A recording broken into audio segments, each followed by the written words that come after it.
હિંમતનગરના મહેતાપુરા વિસ્તારના વ્યાજખોરો સામે પોલીસની લાલ આંખ।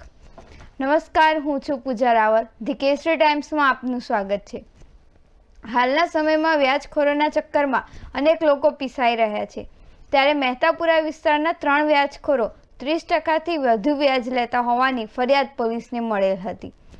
અમારા પ્રતિનિધિ ઝાકીર હુસેન મેમણના જણાવ્યા પ્રમાણે કાપડની દુકાન ધરાવતા કમલેશભાઈ ભરવાડને મહેતાપુરા વિસ્તારમાં જ રહેતા ધીરજભાઈ ભરવાડ સાથે મિત્રતા થઈ હતી તથા અન્ય 2 લોકો પણ તેમના મિત્રો હોવાથી કમલેશભાઈને ધીરજભાઈએ 30% વ્યાજે રૂપિયાની સગવડ કરી આપી હતી અને ત્યારબાદ અવારનવાર 30% વ્યાજે પૈસા આપવાના શરૂ કર્યા હતા। અત્યાર સુધીમાં કમલેશભાઈએ આ 3 લોકો પાસેથી આશરે 3.5 લાખ જેટલા રૂપિયા લીધેલા હતા, જેના બદલામાં ઊંચા વ્યાજ પેટે આ 3 લોકોએ 15 લાખથી વધુની રકમ વસૂલ કરી હતી તથા વારંવાર માનસિક હેરાનગતિ કરીને પૈસાની ઉઘરાણી કરતા આ 3 ઈસમો સામે હિંમતનગર બી ડિવિઝન પોલીસ સ્ટેશનમાં ફરિયાદ નોંધાવી હતી।